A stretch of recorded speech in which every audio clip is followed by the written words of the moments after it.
good. Thank you so much for being in my day to day. I love that you've made time. I really, really do. And in particular, I really appreciate how much like you are just doing in the ecosystem. So whenever I get to talk to anybody like you who is just doing such wonderful things, I love to be able to share that and to be able to hopefully learn something from you today. So thank you so much for your time. Thank you. And absolutely likewise, I can just echo everything that you've said. I've been absolutely pumped about the conversation for a week. I have been listening to your previous conversations that you have recorded. And as I mentioned to you before, I just absolutely love your manner in how you engage in these conversations, how you make them about people, how you make them accessible. So I'm really looking forward to it. I might learn something new from myself and certainly you. Well, I mean, so anybody who does not know who Baiba Žiga is, she's fantastic. She has been doing wonderful things. And this whole series is actually just talking about people who are doing things, who are change makers of all types, people making the world better in their own ways at work or the world around them. And what Baiba does is she's a workplace consultant, workplace cultural strategist, and leadership development expert. So you basically are helping to make things better in the offices or in the companies overall, helping people to be able to grow as people and the organizations they're growing to be able to grow people. I love that so very, very, very much. As a person who works with organizational development, and I've been doing research in this area for quite some time, I love to be able to see people who are, in the trenches, making these things happen. And, I can't wait to hear more about what you're doing in that space. So thank you so much. Thank you. And thank you for summing up my work. It's so beautifully. I'll have to listen back to it and maybe include some of that in my elevator pitch. So thank you. Well, honestly, though, I mean, that elevator pitch is something I was wondering how you actually sum up what you do because you've done so many things. I was looking over your CV and your LinkedIn. And by the way, do follow Baiba on LinkedIn. But look over like some of the things that you've done and you've gotten like, so many different steps. It makes sense. There's not so many kind of like completely left field changes, but it's been a steady development and growth in the space, to be able to understand from the talent sides of things, from the organizational sides of things, from society, and working with your podcasts, which I still have to listen to, I have to say, but I just noticed, I was like, you have a podcast, the 21st Century Change Agent. And I was blown away because I was looking at the description and I was like, this speaks to my soul. This is absolutely a beautiful concept, So I was like, hey, maybe I can learn something from you, even just about that. Like, what have you gotten out of that experience from having a podcast talking to people like this? People like yourself, actually. I appreciate that. You know what? I still love that podcast and that little project, quite an extensive project that I did. I think the initial motivation for me was twofold. Because I'm first and foremost, I consider myself naturally and inherently deeply curious about people, curious about their stories, their expertise. And so for me, this is something that I started doing the pandemic. So that was a way for me to feed the extroverted part in me, since we were all, in our own closed spaces. And I worked in an office of 1,500 people before that. So I was used to being around people. I was used to networking and meeting you. And I really loved that. That really was feeding my extroverted part every single day. And so for me, the first thing was like, okay, how can I recreate that in this pandemic environment? And so that was kind of like first motivation. So how can I get people, in my little space and I can get, talk to them. The second part of that was I had just started business in the space of culture change, in the space of inclusion, leadership development. And while I had done that work in a corporate setting internally, running your own business in that space are two very different things. And at that time, I was very, very early doors. So I didn't even know what running a business meant at that point, right? But you never do until you actually start. I'm 4.5 years in, and I'm still learning some fundamental lessons. And we can talk about that later, because I've just embarked on a business coaching program, and the things that are opening up. Yeah, we can talk about that. So running your own businesses and kind of like working internally, even you even when you might have done a relatively similar thing, Mm. just not the same thing. And so, the first one was, how can I feed my extroverted side? How can I still meet people? How can I still have meaningful conversations? How can I learn about people? And the Mm. second part was, I had just started business, and for me, it was, okay, so how can I now learn at Mm. speed and at scale? And how can I learn from the best in this space, from thought leaders, from people whose work I deeply respect, from Mm. people who are making really meaningful change within their communities, within whatever spaces they occupy, and Mm. people who are potentially not necessarily mainstream names that everyone already knows about, and their stories have already been, recycled over and over again. So I really wanted to Mm. learn, from people who are perhaps a little bit less known. Their names may have been a little bit less known, but they are doing some absolutely phenomenal work. So I wanted to do that. And so this Mm. podcast enabled me to do that, not while sitting in some like back seat at the back of an auditorium, but on the stage. I was learning Mhm. from these people while sitting on the stage with them. And I love that. And of course, I gained some harder skills, such as like podcast production and editing technologies Mm. and graphic design and, and all of these kinds of things. Um, Always growing. always growing, yeah. And I guess, this kind of like, um, leads me to the part of your question around kind of like, what did I learn from it? And part of Yeah. that was, the harder skills. But, I guess it was also for me putting myself on a map as a subject matter expert at a time and an environment where we were all completely isolated and kind of like shun away from the world. What does that look like in a digital space? And I guess we were all trying to figure it out in our own ways. I definitely created a number of immensely incredible business opportunities and connections that with time Mm. have actually turned into friendships. People who I got to meet years later, Mm. after the pandemic, and whom I have created and formed really strategic business partnerships with, business relationships with, whether they are directly us working together on something or whether it's just, we are each other's tribe, so to say, where we can, Mm. bounce ideas, where we can keep each other, real and honest about things, where we can just like rant sometimes. What is this?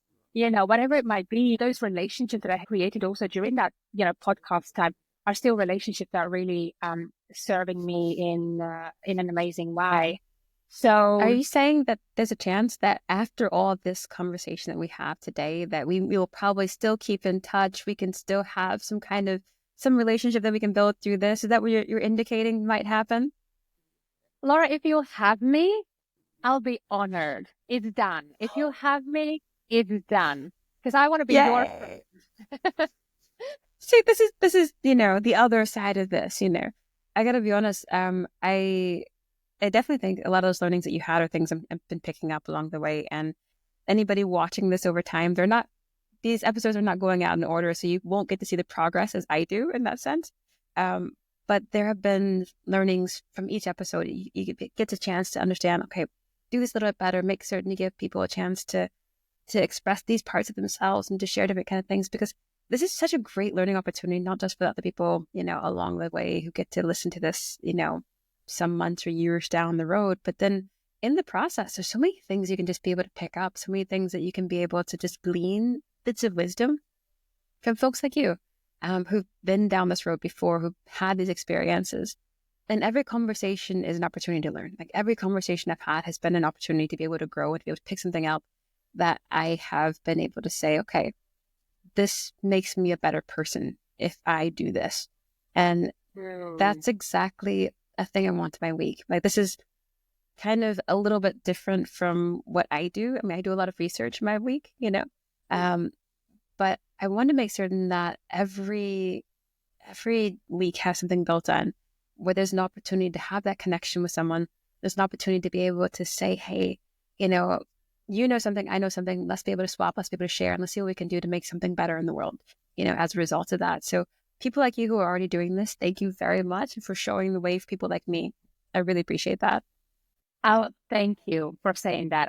Listen, I'll take a moment to just process it and really absorb it, because I feel like, I'm here, absorbing wisdom from you just as much. So, I guess I think the podcast and these kind of conversations are a beautiful space where you can be a student and a teacher or whatever, both at the same time, right? And I think Absolutely. that's a very, very beautiful thing. And the other thing I wanted to say also, that one of the things I'm really, really proud of that, piece of work that I created is that, alluding to already what you said, is it's evergreen. If I was having some, tech conversations or investment or cryptocurrency conversations, they'd probably be obsolete within like a month, just because of the speed at which they, develop. But these kinds of conversations, they're timeless. And now just thinking about it, I'm also, it makes me think of one of my guests at one of the episodes. Actually, I ended up doing a double episode with Celia Daniels. So she is an international trans rights activist, out of the US. And we often, talk and say that even 3 years down the line, we are still sharing that episode or those episodes with people. And her episode specifically, is very, very, very, we went very deep. And she recently on LinkedIn shared, as part of suicide prevention awareness, she shared a little bit of her story and the fact that she's lucky to be one of those people who, so to say, is alive to tell her story. And those kinds of parts of your story are traumatic to retell over and over again.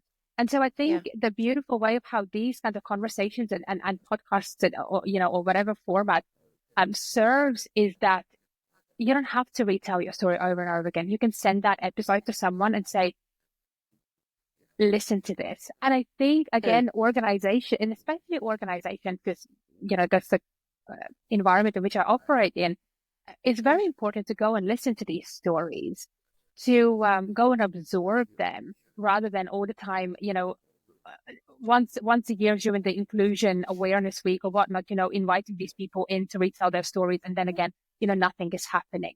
Go and listen, go and really absorb, sit with it, and then maybe drop some, the person, the guest, a message and say, I listened. This is how it impacted, how your story resonated with me. Thank you for your courage to do that for us, because she didn't do it for her entertainment. Celia did it for impact, for other people to hear and learn from those stories. So I think it actually is a beautiful act of service, these kinds of conversations and these stories. Absolutely. And I think about that.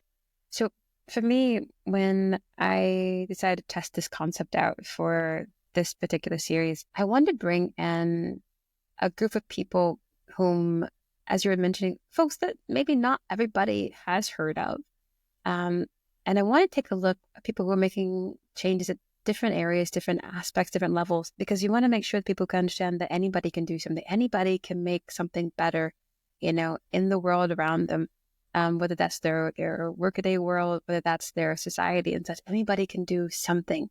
And I wanted to make certain we had enough examples, not just about the how, but also the who. So thinking about the different kinds of stories, the different kinds of perspectives that one can bring in. There is some intentionality with it, but it's also a matter of kind of reflection of some of the network that I've built over, the time in my career. And I was looking at this and I was very proud. I was like, wait a second, I actually, without as much thought into it as perhaps I could have done, we've gotten people from various continents, different genders, different, religions, different backgrounds in terms of like education, fields of application. We've got various kinds of people and various stories, because what I wanted to make certain is that we kind of challenge that notion, that narrative of what a change maker looks like, or what that person is, or who that person is. When we say these are the people who make an impact in the world around us, I want you to be able to see that person can look like anybody. That person can be anybody. That person can be you. And I want people to be able to see themselves in that as much as possible. So that's absolutely a thing to keep in mind. especially we've talked about in the space of like diversity, equity, and inclusion, we have to make certain that we practice what we preach and that we are, making certain that we make space for various kinds of voices. We make space for various kinds of people to be able to share their stories and their realities so people can listen, so people can learn, so that can be a reference for other people to grow from as well. So this is why we're doing this, Beautifully said. But, I think a lot of times for me, I've definitely been guilty of maybe underestimating the power of a voice. That sense, like, I'm not a person who is always out there when it comes to like social media. I have some things I'll put out there related to my work, but I'm not always a person who's out there, saying things a lot of times. And I'm a very private person, so I kind of keep my own life to myself.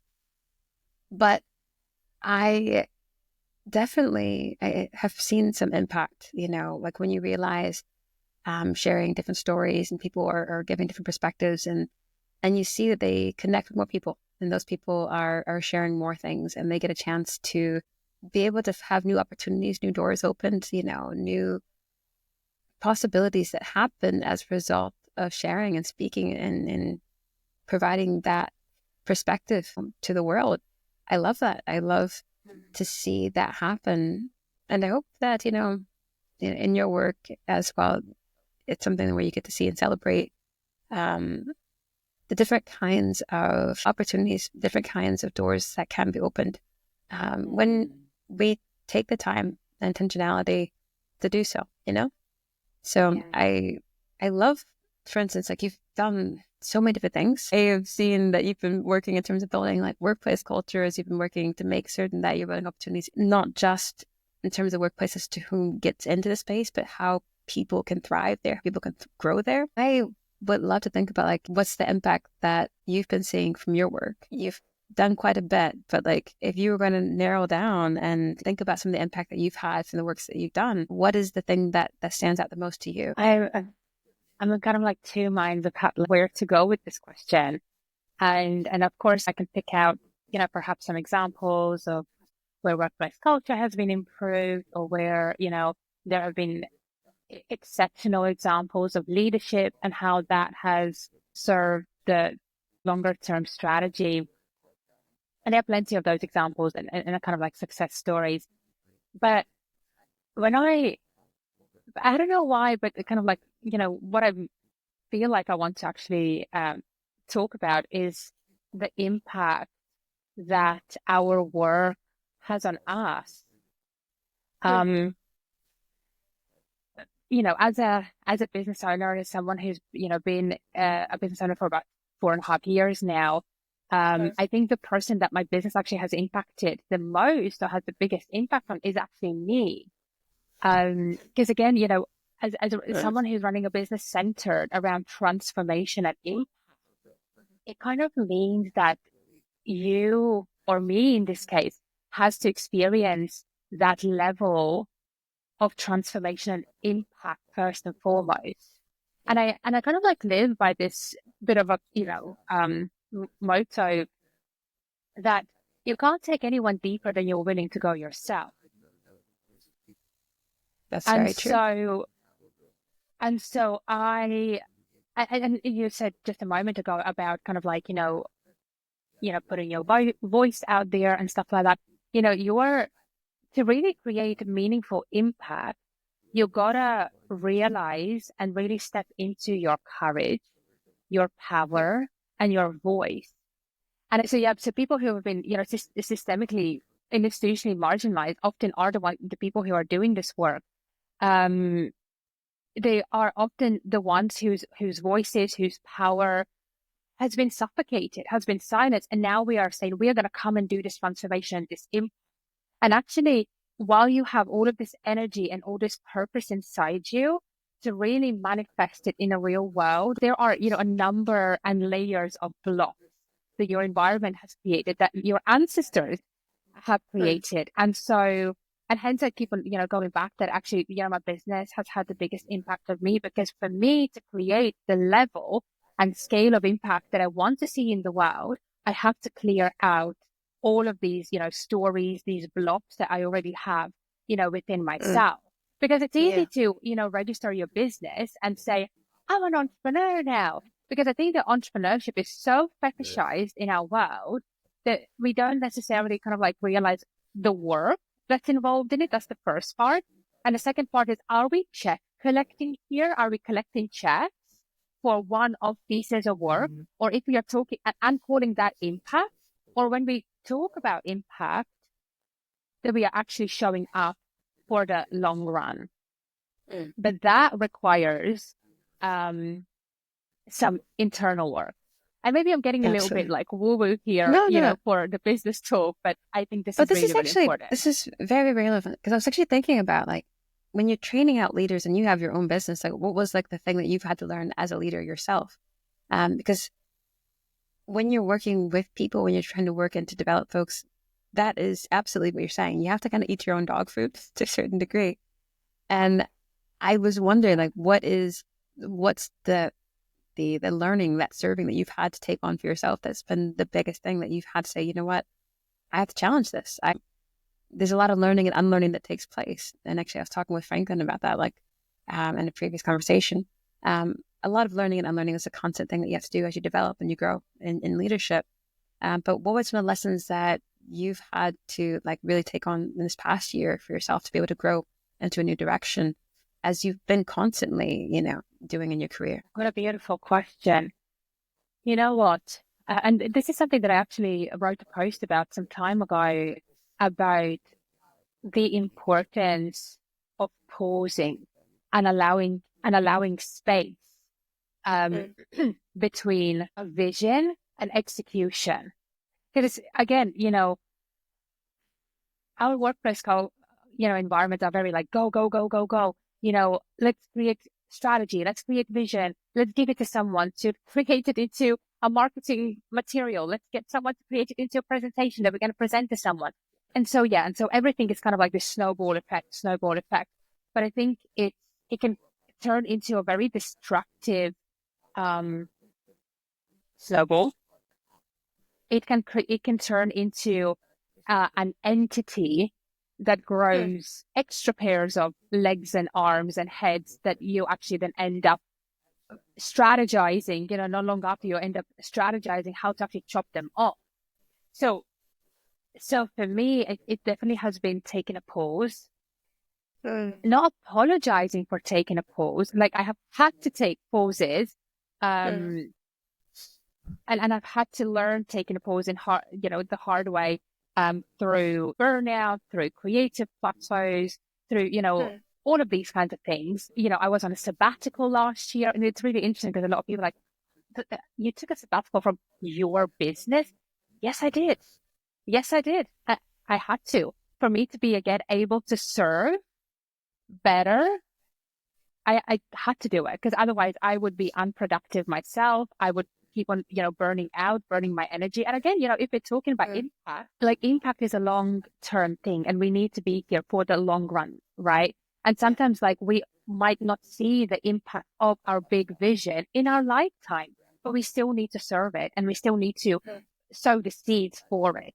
Because if we start, running our businesses and talking about impact the same way as our politicians do, in kind of like 4-year stints at best, we're just going to be eating away from our resources. Yeah.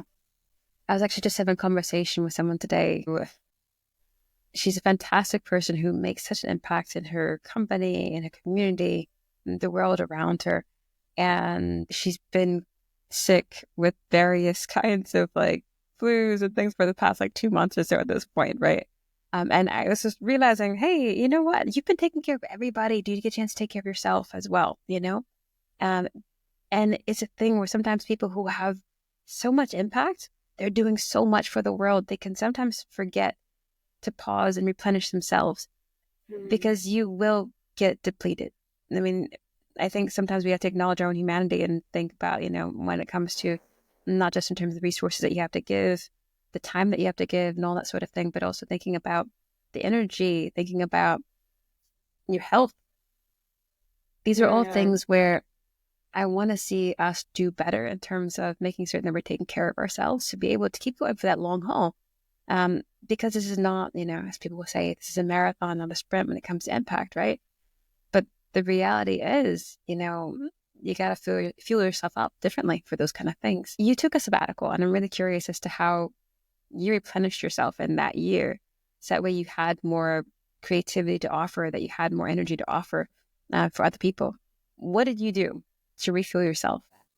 So the creativity part, I think, is a really interesting conversation to be had, because creativity probably was or lack of thereof was probably the reason why I took it. Because I think, when some of my, friends or other, new business owners in the field come to me and they're like, how did you do it? What's your best business advice? And stuff like that. And I always, say to them that as, business owners, entrepreneurs, storytellers, people who create impact, whatever it is, you can't put a proposal together without creative energy. Like, and when you're depleted, and I can speak about that from firsthand experience with burnout, the first thing that leaves the building is creative energy. And it takes a relatively long time, even after you kind of like physically recovered, until it actually comes back. And you have to like recreate, and you have to create, new home for that creative energy. So I just urge people to just be not to play with that, and be very, intentional about it, and, create those kind of like everyday things around self-care and stuff. And I think one of the, biggest ways for self-care is discipline. And discipline also kind of like showing up for yourself every single day. What are your morning? What are your everyday? What are your, evening routines? How are you really taking care of yourself? Not like when you're feeling completely burnt out, you go and get some coffee or take yourself to a massage. Well, that's not going to really, fix it. So that's certainly one thing that I have, again, learned is that discipline with your own mental well-being and your holistic well-being is one of the greatest acts of self-love. And so, speaking of my sabbatical, it was a very interesting time for me, because I was in a very interesting energetic point. Kind of like beginning of last year, we had come out of pandemic. People had started to return to businesses, had started to return to physical spaces, be it offices, be it meetups, be it conferences. And since as a bit of a digital nomad, I felt a little bit isolated from those spaces. And I guess I had in the process allowed for certain people to come into my life, people who I respected, people who I valued at that time, people who I called friends at that time. But what I, hadn't realized, with all of my best intentions at that time, is that they were very kind of like one-way relationships, and they were actually depleting me. So kind of like beginning the first half of the year last year was what I call the great spring cleaning for me. And so I cut, or exited, one way or another, 4 very, very important, people out of my life. And they were, people who I had business relationships with, and there were people who I had personal relationships with. But they were people who were unapologetically, without consent,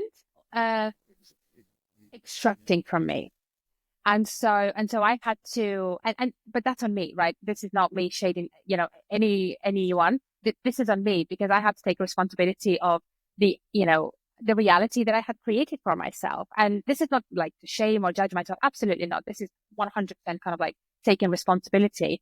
And after that, and this is another thing that no one tells you about, like running your own business and creating impact, is that there will be times when you will need to exit bad business, when you will need to exit relationships that have, become toxic.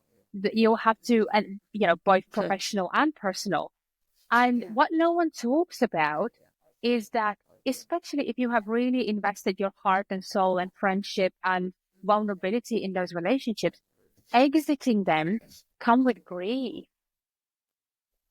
It comes with grief. And no one talks about that. And I realized that actually after this great spring cleaning, real grief had set in, which I hadn't allowed space for. And so the sabbatical was really me allowing space for that, clearing that out, finding peace with that, and to really come back fresh. And as part of it, the interesting part was I almost had to exit my business from my business.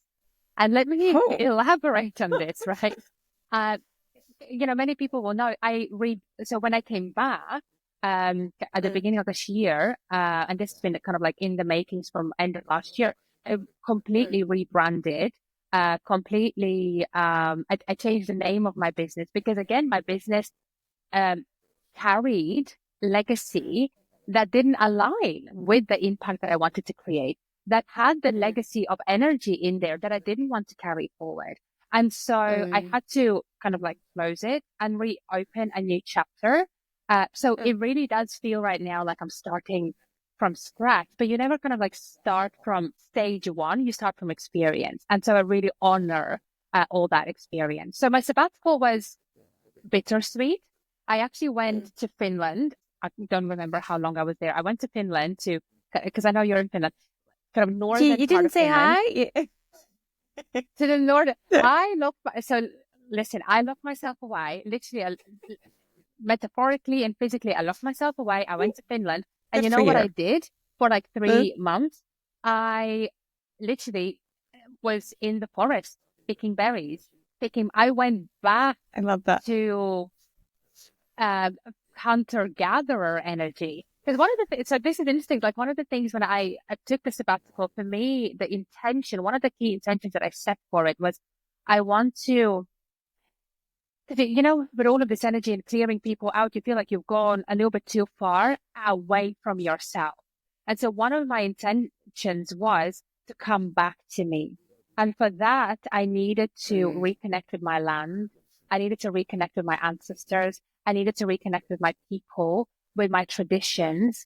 And so I spent that summer in Finnish forest picking berries, like buckets and upon buckets of berries and mushrooms and vegetables and whatnot, and preserving. I preserved like hundreds of jars of jams and pickled cucumbers and winter salad. And I would be calling my grand, she's 84 now. And I would be calling her up and I'd be like, how do you make them how do you make those winter salads? And she would give me recipes and I would call my mom. And it was just so beautiful to like reconnect with my, you know, with the women in my lineage, with my ancestors, with their wisdom of creation, but in a very different way. So it definitely helped me to get kind of like through the grief, to work it all out, and just come back to me and how I would build myself back up from there. That wasn't my concern at that time. Yeah, I knew that the pathways would reveal themselves, the how would reveal itself, and I just needed to stay in and take care of myself, I guess. Yeah. I love Long answer this. to your question. No, but I love this. This is very much in the same season that I've kind of been in this past, I would say this whole year, to be honest. So maybe you are like my guide in that way because you were doing that last year. This is my process for this year. So the beginning of this year, I ended up actually leaving a role, and I mean, I could have come back after burnout, but the reality is I realized for me to find my way out of burnout, I had to give myself professional hope. And I had to give myself hope in general. I think that was a big thing. And that took like taking out the things from my life that I felt, detracted more than it gave. And also just in general, trying to just realign. I think that theme of realignment is absolutely key. I went back to my values and I just went back and I said, hey, what are the things that I value in life? What are the things that I think, if I were going to, if I had, 5 years left on this earth, if I had, 1 year left on this earth, how would I want to invest my time? And what would be the things that I would want to say that I've done? And kind of recentering myself back on those things. I reevaluated all the things I was doing professionally. It's actually a worksheet. I'm a person who likes numbers. So actually, I made a worksheet out of this, you know, and I was like, all right, so Love these are it. the values. These are the activities that I could do. I scored various kinds of things. And I was like, so what are the combinations of things that I could do for a life that's a worthwhile one for me, you know? And it took a while, a lot of subtraction at first. You know, the subtraction was key, taking a lot of different kind of things out of my life. But then having that period to just to pause, I love that, you know, and just to be able to reflect and consider what is it that I want to do going forward. And this is a season in my life where I'm adding things back in, you know, where I'm starting to say, you know, conversations like these are seeds for me. These are, you know, seeds of hope, seeds of growth, you know, where I get to have those kind of this learning moments, these are moments where you get to exchange with people. And I've never not grown from that. So this is something I always want to be able to plant in my life. And I make certain that in my calendar. And by the way, anybody listening, they can jump into my calendar. I have open times on Wednesdays, where people can just pop in. If you just want to have a one-on-one chat, that's my way of getting to chat with all kinds of people from around the world, anywhere, you know, just to be able to say, you know, I hear you, I see you, you know, if there's anything I can share in your direction, you know, in terms of what I've learned or something I've been able to pick up along the way, happy to share that back out. Happy to learn from you as well. Those exchanges, those are meaningful for me, you know, so planting those back into my life, making certain that I am professionally more aligned in terms of my time allocation, because your time is the most precious resource that you have, right? I mean, no matter what you do, and I always talk about like the math behind it, but it is, if you think about it, no matter what job you do, no matter how much you're getting paid, you can never buy back time. Okay. So everything that that job gives you, everything that any kind of contract you take, any kind of professional relationship you take, everything that you're going to get from that, you know, if you're giving your time, it's kind of be lesser in that sense. So you have to make certain that what it gives, it enhances something else in your life that you do value, you know, because time is a very, very precious thing. So I started allocating more time. And this past, you know, month or so, actually, I decided to kind of do some pivoting in some ways professionally as well. So Validate has been my research agency that I work with, and I do different projects with researchers around, you know, Europe, to be able to try to understand how can we be more responsible, how can we do better at more people. But actually, Validate has always been a sub brand under another company that I own called Upward Insights. And that's a thing where I said, I'll get back to developing that at some point. I'll get back to being able to grow this out at some point, you know, when I feel I've learned enough, when I feel like I've done enough and this kind of thing. And then I can share some of the research and things like this that I've done. But it occurred to me that I do need to make time for the sharing outward. You know, even at this point where I'm still kind of learning, I'm always going to be learning. There's never going to be a point where I have said, you know, I've reached a point where I say, I have now learned all there is to learn, and now I must begin sharing. It's a process. These things need to come, you know, and work side by side. And this is why I'm spending more time having conversations, having Q&As, doing a little bit more consulting, ad hoc advisory services and such, because I realize that there's so much value that you have in life when you share. And for me, if I'm going to be putting time towards the things that I value, that means I have to allocate time towards that as well. So that's me kind of shifting my life professionally back towards something that supports me as a person, you know. And I think that's an important thing. So these are not different lives that you lead. Your professional life is part of your personal life in that sense. And it is who you are as well for half of your waking time, you know, in a day. So don't divide yourself. Be the person that you are, and making certain that, you know, people that you have in your life, the things that you do in your life, value the person that you are. So I think, you know, it's a better world when we give ourselves time and space and energy to be the person that we're meant to be in this place, you know? Amen. Amen, Laura. Beautifully said. And I want to go back. There are a couple of things I want to reflect on from what you just said. And one of the things is what you said at the very beginning, where you talked about realignment, right? So, and it really made me smile when you said that word, because I don't know if you do this, but at the beginning of every year or at the end of each year, I set a new word or an anchoring theme for the next year. And my word for last year was alignment. But let me tell you something. You feel it in your energy, right? You call in, you feel it in your energy. That's the word for that year. And I remember last year was, shedding people out of my life, grief. And I remember kind of like August, and I'm like, where is the alignment? What is this? Where is the alignment? This can't be alignment, right? And Yeah. and I remember kind of November, definitely December time when I was doing like proper deep reflections. And I just remember sitting. And at that time, funny enough, I lived in Lapland in Swedish Northern in the Arctic. And I remember just sitting there, just like watching outside the beautiful snow, just beautiful setting to do that kind of work. And I just remember this like very peaceful energy that was like, all of that was alignment. All of those people being ripped out, exited, the discomfort of sabbatical, all of that was alignment. And this is again, it made me just be very, it kind of goes back to that saying, right? Be careful what you wish for, because you just might get it. You don't know in what shape or form it's going to come. It's not promised that alignment will look, rainbows and whatnot.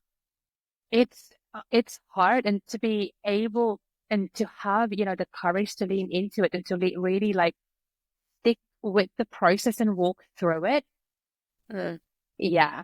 And so the second thing where you also talked about communicating outwards, it really makes me think of, I don't know if you've seen this little video. I think I've like retrieved it from Instagram, and I must send it to you. And I actually posted it, I think like a year or 2 years ago on LinkedIn. And recently, like over the past month, I have gone back like 2 years on my timeline to find that video, and I have sent it to a number of people because these kinds of conversations have been so prominent right now, where I literally had to go back and like pull it up. And that video is basically this guy talking about how when a dog is, pregnant with puppies, the pregnancy lasts a couple of months, and the dog probably can, carry puppies maybe 2-3 times a year, because, those pregnancies are relatively short, and they give birth to, up to maybe 6 puppies. So it's, so when you go to someone and say, "Oh, my dog had puppies," they might be like, "Oh, that's cute," but that's about it, right? But then when an elephant carries a cub, and they carry them for 18 months, and when an elephant gives birth to another baby elephant, it's something so spectacular that people turn around. People talk about it. I think he used the word, the whole earth shakes when that hits the earth, right? And it's just a very beautiful, and it gives me actually goosebumps. It's a very beautiful analogy to say that we don't always have to keep on churning and give out, half-cooked ideas. We do it when we are ready, when the idea is ready, and when the idea is ready to be born and brought into this world through us. And that's another, I guess, part of, discipline and pausing and resistance in some way that we need to practice. Yeah. Here's the thing, though, as a person who's given birth, I can definitely say, whenever you're bringing in a new season and bringing a new part of life, it's a period of discomfort.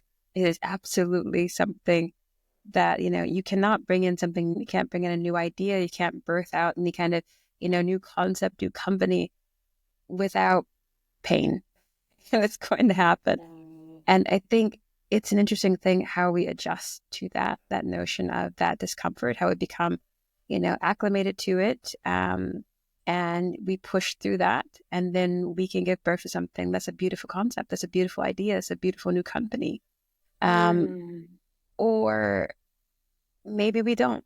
And I think, being stalled in that part, being stalled in that discomfort part, it doesn't make it it doesn't make it somehow more comfortable, right? It just lasts longer.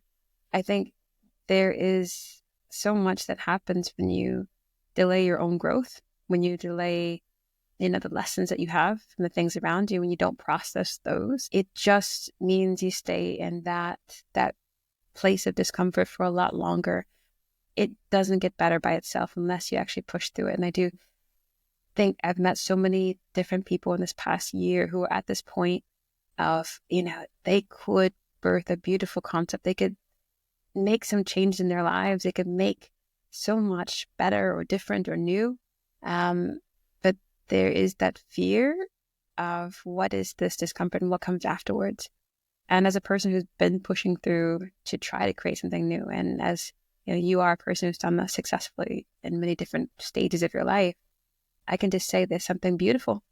There is a more aligned life that you can get if you push through. And I really do hope that, more of us try, Let me tell you something. I love the analogy of giving birth, since we are on this topic. I must say that, using and staying with this analogy, I'm probably in my postpartum, kind of like at the end of my postpartum, I would say, because you said it beautifully, because, we think that, birthing something new, it's done now, great, beautiful little thing, whether it's an idea or a child or whatnot, right? But actually, that process of creating, carrying, nurturing, being pregnant with the idea, let's say that, right? Birthing it, and then also after, an actual, physical birth, there is a period of recovery. Sometimes that period is shorter, sometimes that period is long. And it comes with, even more challenges than the actual pregnancy or the birthing process. So we also need to account for that birthing a new idea and putting a new idea out there that's not the end of that process. Sometimes that's the beginning of, the next process. And that process could be just as, or maybe even more uncomfortable and painful. And we don't know what we're doing, and we need to figure things out, and we are a little bit chaotic. And then, and after some time, when we gain the valuable skills and regain our equilibrium, then we can start, working with what's at our hands. And so we really need to, and again, this goes back to what I said earlier, where the business ownership and entrepreneurship space is so fetishized, because we don't talk about these things. That there are, the work is seasonal, the business world is changing. There was a research done, and not too long ago, that talked about the fact that I think it was like 80%, and don't quote me on this, but I think it was like 80% of business owners were saying that they now, in this age of business, need to rethink their business every 3 to 5 years. So we are constantly rethinking, updating, pivoting, but that, with that pregnancy and postpartum stages are still part of that process, and we need to account for them. Yeah. I think just even taking that analogy further, letting something grow, and that's a whole process in and of itself, right? So you're at a point where you're working with now startups and SMEs, right? I see in those areas, in those companies, 3 to 5 years, people are reinventing themselves 3 to 5 months for those early stage startups. Those companies are really, they have to evolve, and it's an existential challenge. If you think about it, it's like, the rate of growth for a fetus versus, a 50-year-old is very different, clearly at these points. You have to make certain that you're thinking about the growth that you have, the stage that you're in, and that you respect that. I think that's something where, once you do have this company that you have made, and I work with people who are oftentimes like HR folks, people who are founders of different companies. Maybe they just came in sometimes, and, they want to do the culture work, and they're like, hey, we have set up this organizational culture. We set up who this company is. We set up how we work to be able to make sure that our culture lives through these things. And that was a wonderful approach for the 5-10 people they started off with. Fantastic. You've got now 50 people in your company. It's a different group of people. You have to evolve those things that you thought that you said, the things that you did, that are established and such. You have to think about, how does that grow for the new people that you have? How does that grow for, the new context that you have? How do those processes, and how does, the way that you set out to work, how does it work for the new people and the future people that you're going to be bringing in, these are things where you have to understand there's always going to be reevaluation. And there's always going to be a point where you have to kind of consider and just have that inflection to be able to say, hey, this was great for us through this point. We're at a different point, or we're trying to go somewhere else. We're trying to do something else now. What do we need?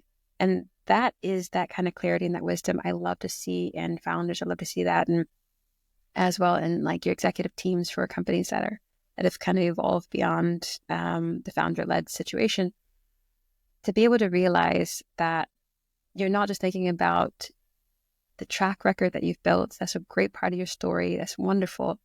Think about your story continuing. All these are different chapters that you have, that you're authoring, that you're co-authoring with the people around you, and you're co-authoring with the people that you're building this business for. How do you make certain that you keep writing a great story, that you keep this in the right way? And I think that's something where, you're always going to have to keep reevaluating. And I love that process. And I love seeing companies work through it and people like you helping them through that as well. So beautiful things to see. I can tell that you've been in linguistics because the way you use words is just poetic. I love it. And especially love you talked about the co-authoring your culture.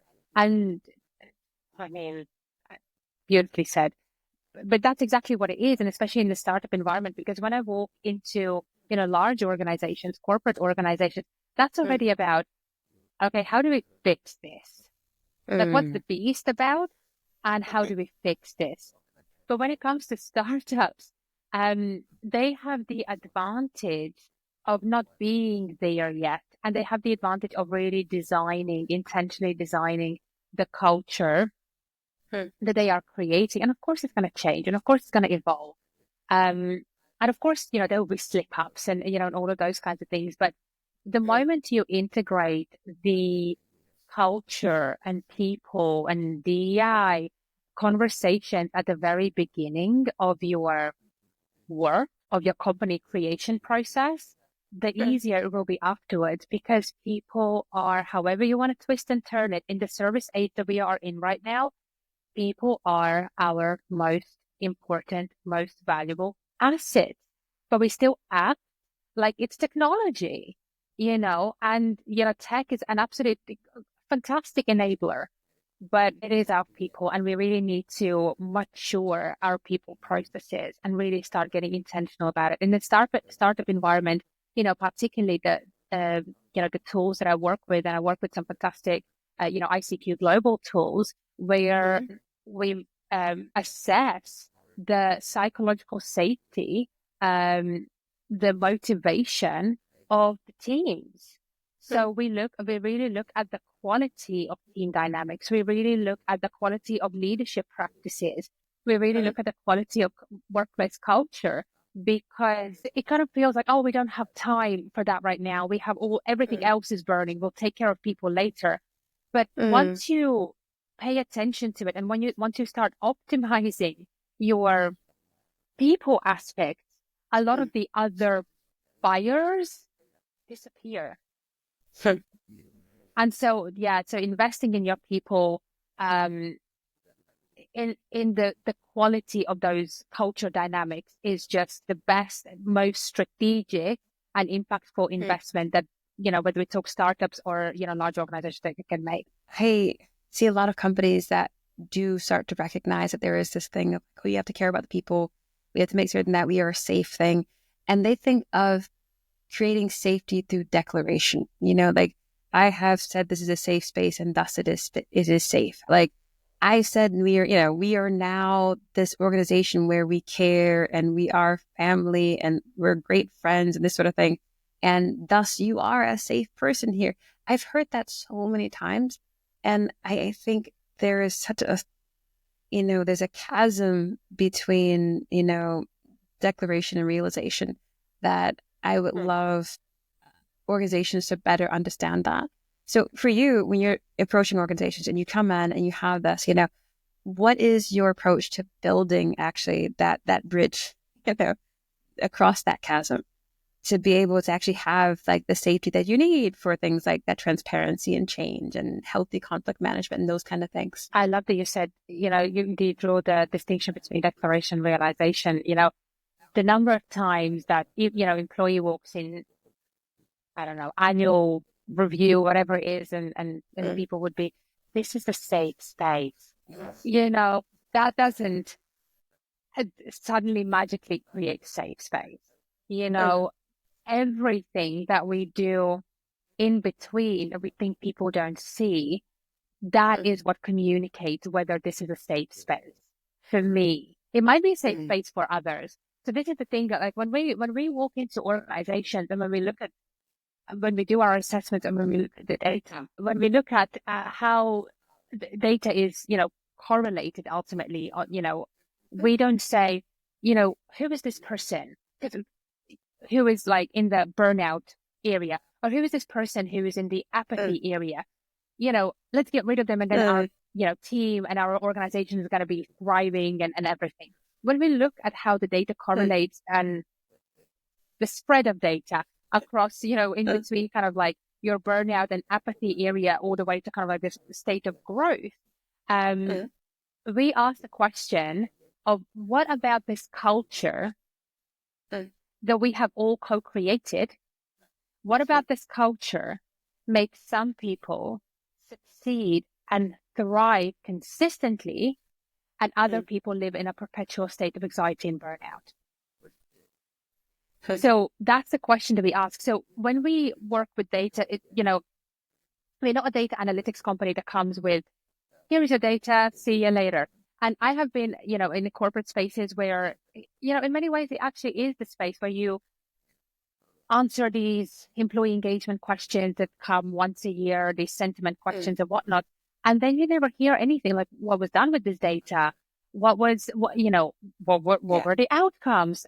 What are you going to do about it? Right? I actually spent 30 minutes like writing up, like filling out every free text space window. And now I don't actually know what's going to, be done about it. And so we don't do that. Our assessment comes with consulting by default. It comes with coaching by default. So we come in and we talk about that data. So it's because, again, going back to, when I was in corporate, often, these employee engagement surveys, they were the conversation finishers. We've done this. Employee engagement is 75 points. See you next year, right? Yeah. But for us, hence, we are interested in the spread rather than the median or the average or anything like that. We are looking at the spread. And hence we ask the question that we ask. And when we come in with the data, that's a conversation starter for us. So the data is not like, here is the data, do whatever you want with it. That's the result. No, this is a conversation starter for us. So we create spaces, whatever those spaces, look like, whether it's focus groups, whether it's whatever it makes it safe for people to open up. And, the fact that we are, an external organization doing that, and where this, this data and this information is not stored and identified within the corporate setting, that helps. But we very much are always looking at how to build stories and context around that data. So because data doesn't exist outside context, there's always context for that data and for what it implies. Because it might say certain things, we might assume certain things based on whatever the correlations are, whatever the spread is. But we don't know that it's the people who work in those spaces who know exactly why that is the way it is. And so for us, our task is to create a space where certain conversations can take place and we can talk about that. And one of the other things that we look at, and when we break out the data, we look at the tension scores for each of the areas that we assess.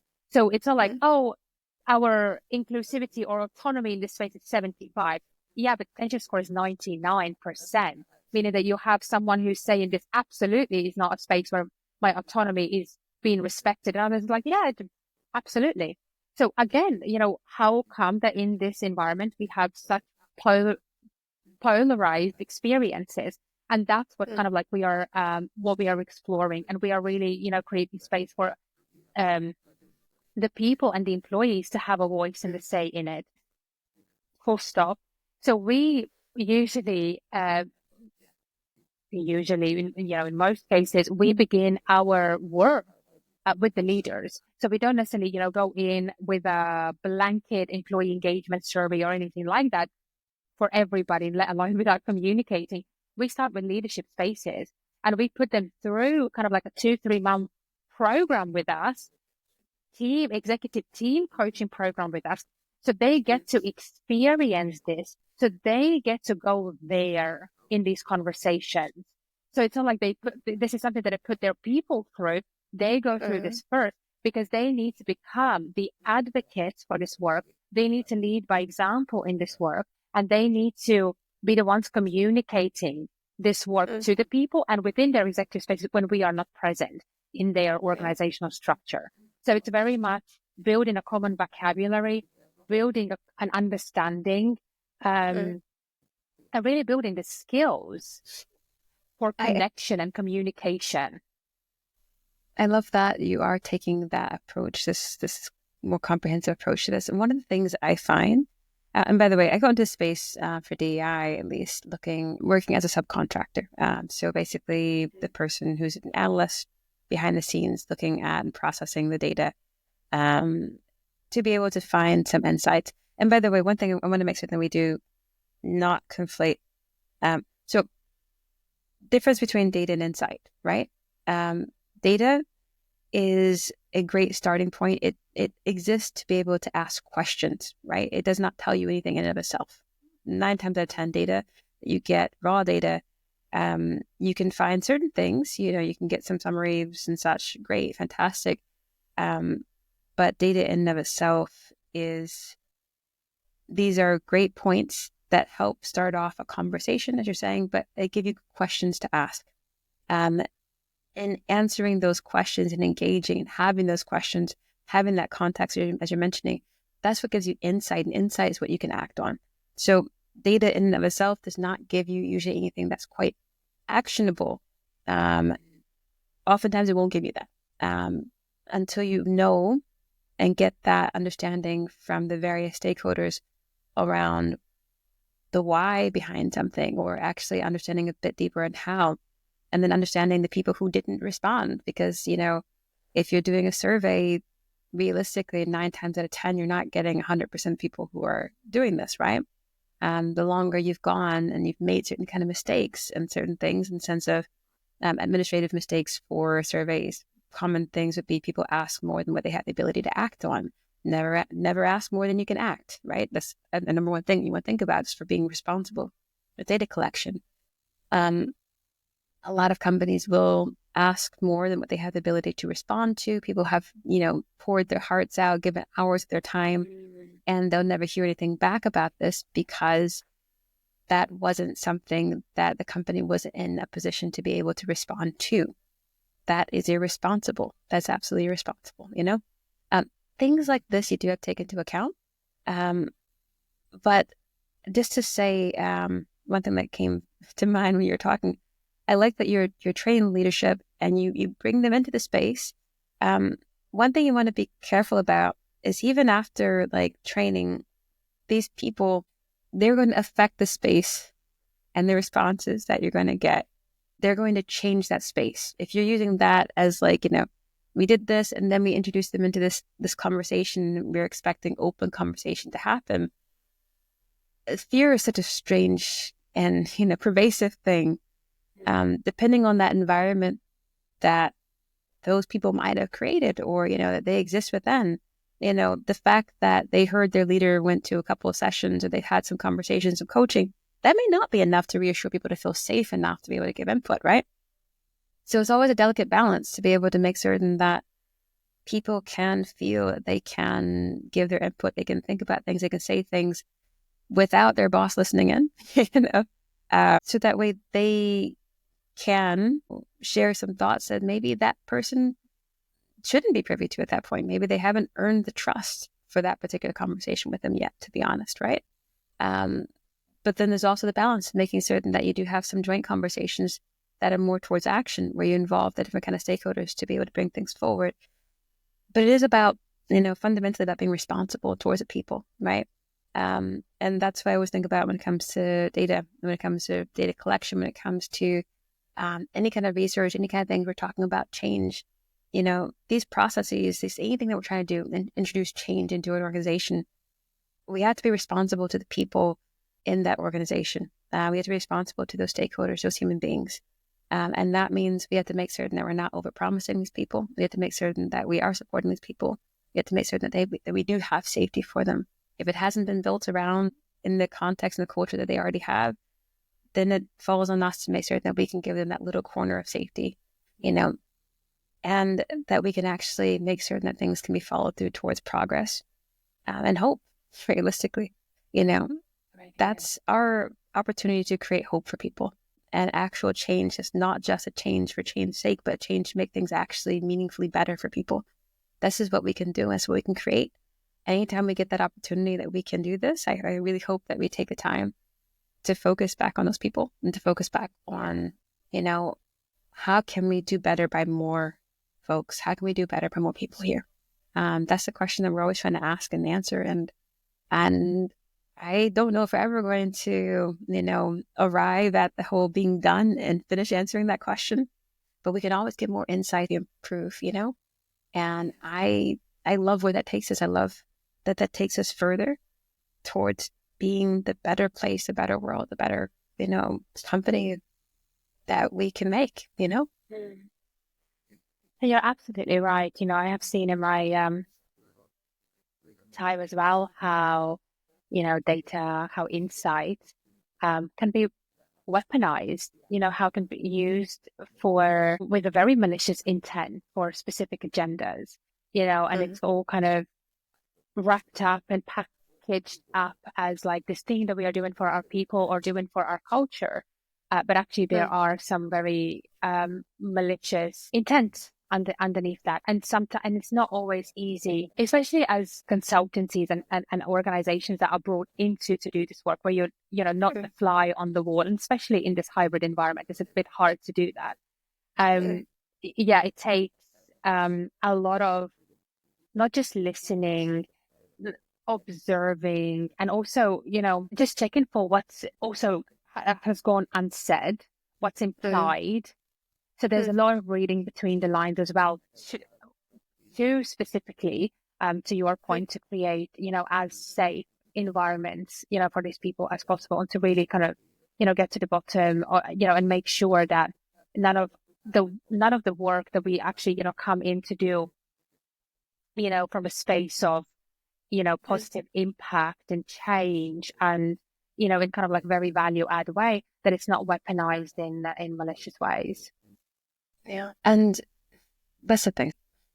Not every open door that you get as a consultant or as an external person is a door that's going to be helpful for yourself and others. Okay. And that's something that takes a certain amount of professional discernment to really start thinking about, are you there to actually create a positive impact?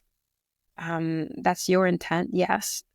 But are you going to be enabled and supported, and will this be executed to a way that will actually be the outcome for it? And I think that's something that we do have to consider, and we do hold a certain degree of responsibility for.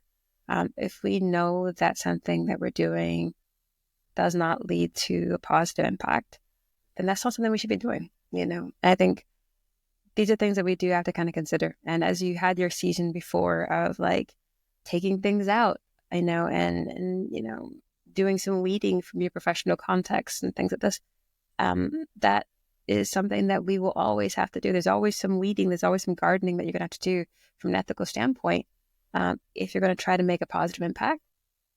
And that's something you can't skip those days. You can't skip those decisions. It's something that makes you who you are, and it makes your business what it is. So impact is constant effort. It is something where it is a lot of checking and a lot of developing and a lot of, iterative improvement, but it means that we do have to be responsible and accountable for what we do. Yeah. 100%. So I realized I have to be accountable for time, and I have stolen so much of your time today. Um, but I wanted to It's been know a pleasure. because you know so many things. You know so many things in this space that we're in, and you've seen so many things in different companies. Um, if there's one bit of wisdom you want to drop for the companies that are, listening in, the people who are listening in, one thing that you could say, hey, um, in any company that you're in any stage of your journey or growth that you're in, this is something that's a valuable thing to do or to learn or to apply. What would that be? I would say for me, the fundament is getting curious, is seeking to understand rather than judge, advise, project. Really, we really need to upskill ourselves in asking better questions, in engaging in active listening. And active listening, I don't mean by this pervasive notion that you just sit, maintain eye contact and nod your head. I'm talking about, stepping away, processing, coming back again, asking questions, paying attention to, again, what I said earlier, what is said and what may go unsaid, what's implied, and really kind of like starting to, and when I say curiosity, I think curiosity is a real kind of like full body experience. You really need to open all of your senses and connect to all of your senses. So, and really to understand that our way is just one way and that there are many, many, many other ways, many, many other stories, many, many other truths that do not erase our story. And we can hold, multiples. We need to again learn how to hold multiples. And so I think these things are absolutely fundamental to cultural intelligence, which again, I think is a topic that within workplace environment, we don't necessarily talk enough about. Um, but yeah, for me, if I could sum it all up in one word, it perhaps would be, the curiosity. I love that. And I am very much curious where our future conversations will take us because this will not be our last one, my dear. I am absolutely Absolutely not. I certain. hope not. And I cannot wait to see what other people are going to do in terms of their growth and what they're learning. And if there's anything that you're learning, anyone listening in, that for you in your own professional development that you found to be a good gym that you want to share with other people, feel free to just, share that out with us and we can all learn together. But the reality is like we are learning together. We're working together. We're in the same world together and we're all trying to do something better. And I hope that we can keep growing and we can keep planting good things and, making certain that we're growing great things in the people around us and the companies that we're in. So I thank you love for that. being in my company today. I would say good Oh, company to thank have. you so much. Thank you so much. And and it's an interesting thing. I'll just say, one last thing on the back of what you just said is that, I actually walked inside into this year with an intention, coming out of my sabbatical and everything. I came into this year with an intention that I absolutely refuse doing things on my own anymore. We absolutely need our tribe. We need our people. We need to learn. There are times to hold our cards close to our chest, and there are times when we don't need to do that. And we do need to connect deeper with ourselves and with others. So, yes. Well, thank you for connecting today. And I really hope that people will reach out to you. What's the best way to be in contact with you? What's the best way to follow you? Thank you for asking that. So again, LinkedIn, I'm relatively active, I would like to say, on LinkedIn. So my DMs are always open. And if you go to my website, www.impulsum.co.uk, you can, look at the stuff that we're doing. And there's also a contact us button there as well that you can, just fill in your details. And yeah, we'll be in touch with you with whatever that query might be. We'll welcome that. Well, thank you so much, my dear. And yeah, be in contact. You are in my circle in this way, and I'm happy to be able to like see what we can do to be able to collaborate sometime in the future. So thank you very much, and have a great rest of your week. Enjoy. Thank you so much. Thank you so much for having me, Laura. I really appreciate you. My pleasure.